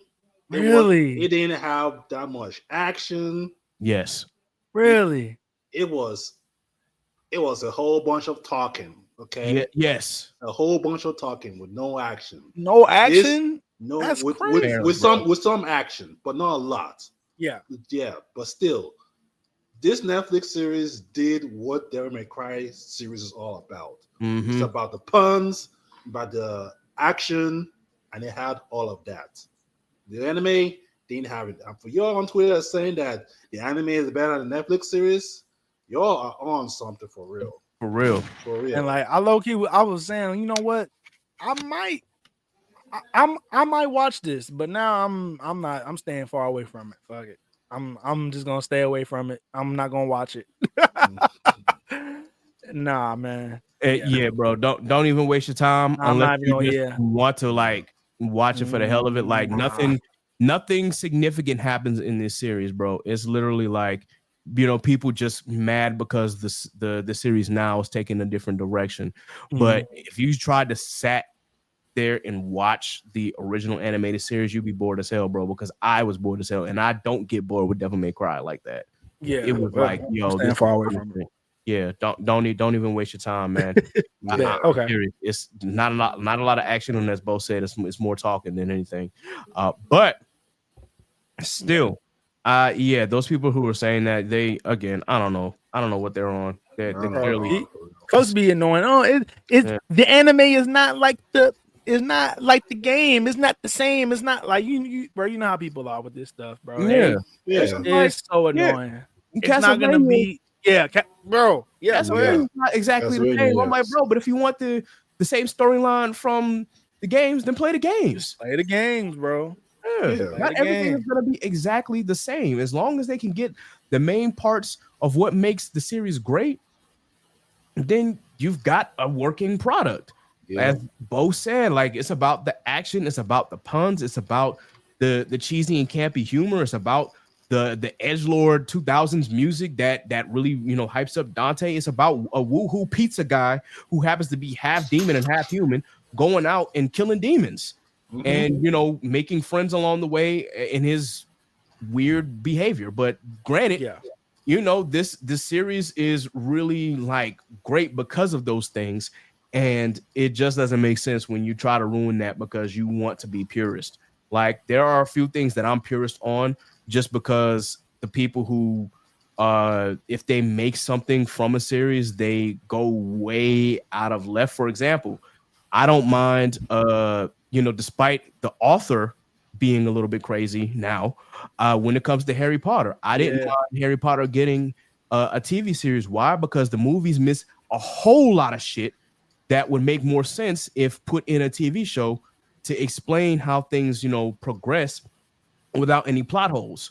Because I've read the books, I'm like, okay, if you can kind of stick to that and stick to the main story points and not leave out any plot holes, you're fine. Just like with Percy Jackson.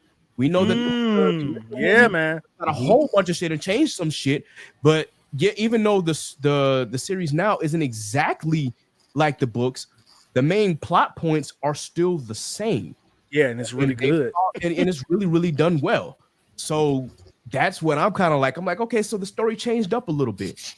It didn't go far left like DMC Devil May Cry did, because good knows that went far fucking left.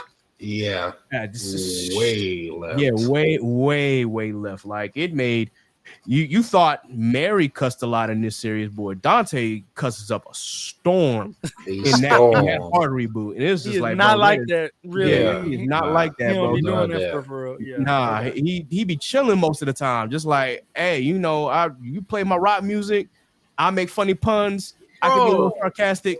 Yeah, just like that one episode when he was just chilling at the bar or something. He was trying to eat some. He was trying to eat like a shake or something. Sunday. He was just chilling, and just out of nowhere, he's like, "Wait, this bus is finna come in here or something like that." I was so crazy, bro. And he had to just save everybody. I was so cool, bro. I really love that scene too. Like, he was just chilling, just trying to, trying to eat some freaking ice cream, man. Just trying to take a freaking load off. And here comes somebody throwing a car or trying to blow up the day. Like, oh man, that sucks, bro. Like, I can't even eat no ice cream, bro. Come on. Yeah, man. That's exactly what Dante is. Yeah. Like, you see the beginning of if you ever see the beginning series of Devil May Cry 3, like, Arkham really rolls up to him and he's just like, okay, what you want? I'm trying to eat my pizza here. And he's like, are you Dante, the son of Virgil? He's like, okay, how do you know this? So what? And he's just like, he flips the table over. He's just like, hey, what the fuck? And then all these demons come out of nowhere and they snap him. And Dante just gets up and he's just like, all right, it's time to go to work. And it's just kind of like a shrug, like, damn it, I was enjoying myself and y'all come in here and ruin my peace, like, bro. And then he got the juice box playing at him. He was like, yeah, let's get this one.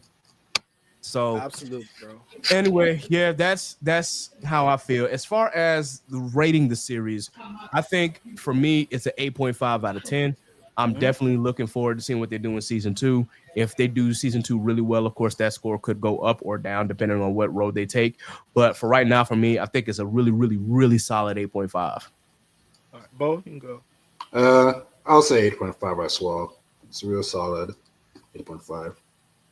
Same here. Yeah, I said it on Twitter. Like, it could have been a 9, but that season finale was kind of it was losing me at first in the first half. And I was just like, oh man, the rabbit turning into this big Hulk monster demon. I was like, I don't know how I feel about this, but yeah, man, solid 8.5 for me as well. Season was great. I had a blast watching it. It was a lot of fun. It was really good. And Mary's dad is fucking trash. Mary's dad is a piece of shit. Yeah. I hope he I don't know, man. He sucks. He really pissed me off in that episode. I was like, bro, this your wife, man. Your wife is trying to stop you from stabbing yourself with this stuff. And he's like fighting her on it. I'm like, what? Like, dog. Yeah. That was just so stupid. So yeah, he's trash. But no, man, I really love this. And I'm looking forward to season 2. I will be there first day. Yep. If it does get a season 2. So yeah, man. Shout out to the good people over at Netflix for this, man. I'm really, like I said, I didn't know nothing about this lore. I seen that first, I think it was a teaser trailer or something like that. And I just seen this man Dante going crazy. I'm like, oh no, I gotta watch this. This shit look really good. So yeah, man. I'm locked in now. Yeah, man, for sure. And big shout out to Adi Shankar, the showrunner for Castlevania, for taking this series and making it what it is. He is, as I mentioned, he is also a big Devil May Cry fan. So the fact that he was able to get his hands on the series and work with Studio Mir to create this show, I think was really well done. And I can't wait to see what they got in store for season 2. If we get a season 2, I will be there first day as well. Also, Rob, like I said, if you thought that Mary's dad was fucked up in the TV series, like, hey, just watch some of that gameplay for Devil May Cry 3. He's even worse. He's even worse. But anyway, with that, are there any new business highlights that y'all want to shout out? Black businesses, black podcasts, or podcasts in general, or businesses in general that y'all want to shout out real quick? Do you have something? No, I do not have anything business related to shout out. Okay. No, I don't really have anything else to shout out neither, but Inside the Mind of a Blurred, I mean, that's something I could I already know. As always, I'm sure Ked is definitely gonna plug that as well. But yeah, I have some things that's gonna be happening soon too myself, with some solo content, some stuff, because I be having a lot of thoughts on like shows and manga and stuff like that. So I think I'm gonna dip my toe into some solo content myself. It's just editing, man. I don't like editing at all, bro. That's the one thing, bro. I hate editing, dog. That's what I don't want to edit. Listen, editing can be tedious and it can be fun sometimes, but then when you got like long episodes like this one's about to be, you just like, oh man, it's all fast, yeah. But yeah. But I think because we're mostly talking most of the time, I don't have to like chop it up as much as I normally do. Like if I was doing a solo episode, then I gotta like chop out all like the pauses that I do and all the that come up. But when I got folk on here, it's like, okay, I don't gotta be in editing hell that long. So just might be certain bits and pieces I can tweak a little bit, but that's what makes episodes like these great. But anyway, guys, thank you for tuning in to this special edition of us talking about the Devil May Cry Netflix series. Bro, please wrap up. She got a feeling. She told her home girl. Yo, what y'all doing over there, man? Yeah. Hey, yo. So right now we're getting ready to do the rundown. The rundown, of course, is we name all the podcasts, all the content creators, authors, artists, and business owners that have supported this podcast in the past or currently. As always, Inside the Mind of a Bird. Shout out to the gang. Of course, 3 of us are part of Inside the Mind of a Bird, so we got a rep. Of course, Mic Check, Waifu, Worst Generation Pod, and Blaname Pod. I got to shout out all 3 of those. Blaname Podcast is back. They've been definitely running some episodes, so shout out to Mike and Sine. They've been doing their thing. And of course, we've been seeing episodes here and there of Anime After Dark on Twitter. I've been at work, so I haven't been able to tune in, but shout out to those guys for coming back, at least for a little bit. Big shout out to Sensei LeGlove, man. He was again supposed to be on this episode, but had to spend quality time with the wife, and as we all know, wife comes first. But I definitely had to add that crash out moment, especially for him. to show that, like, yeah, some of these folk, man, they were stupid talking about this series, man. They just talking just to talk at this point, yapping and yapping just to yap. So yeah.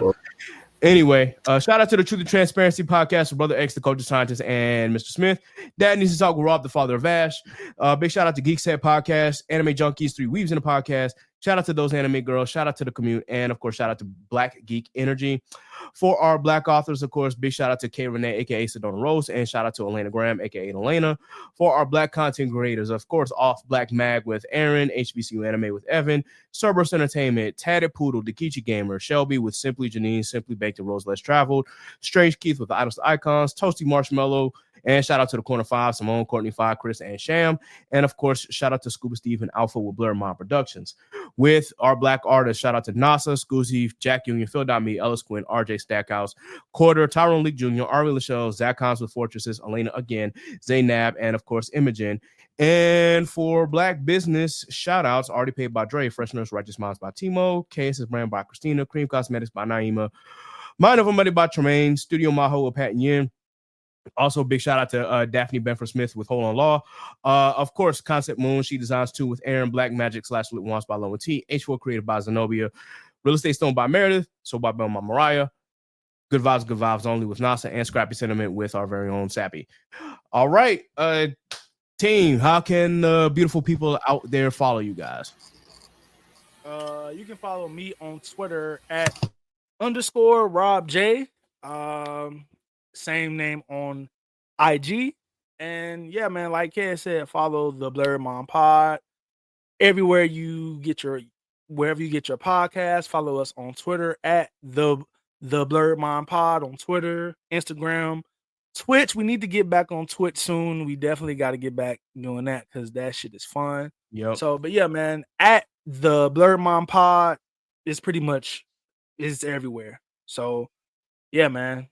This was fun. This was a great podcast talking about, man, Devil May Cry was so much fun. I'm just glad I got to talk about it. I watched it all in one sitting. It was, I just couldn't stop. So yeah, man, this was great. Shout out. Definitely a lot of fun. Bo, how can the folk follow you?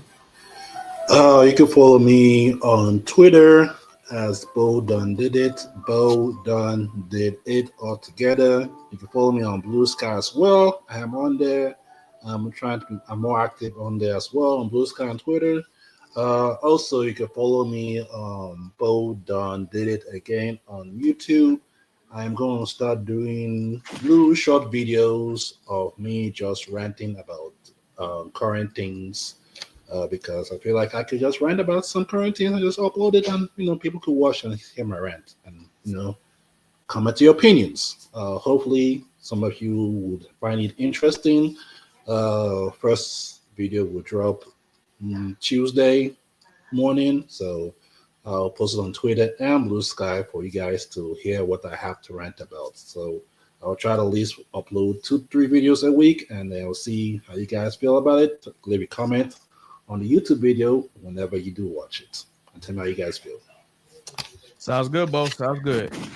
All right, guys, be sure that you like, share, and subscribe to the Chaotic Culture Podcast on your favorite DSP. Be sure that you subscribe to the Patreon for early access to the podcast and bonus episodes of the podcast. Of course, you can subscribe at any of the 4 levels or as low as $3. Once again, we appreciate your support. If you are watching through YouTube, please be sure that you like the video. Please be sure that you subscribe. And, of course, hit that notification bell.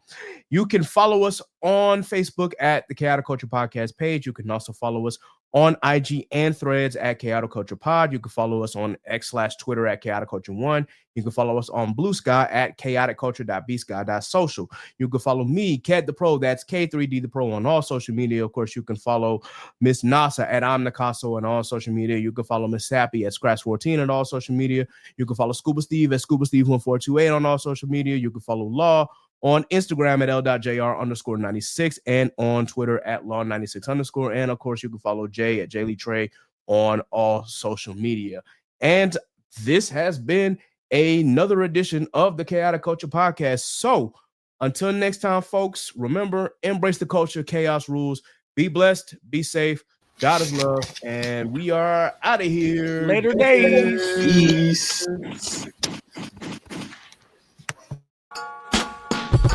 So what's the word? You are now tuned in to the Chaotic Culture Podcast. And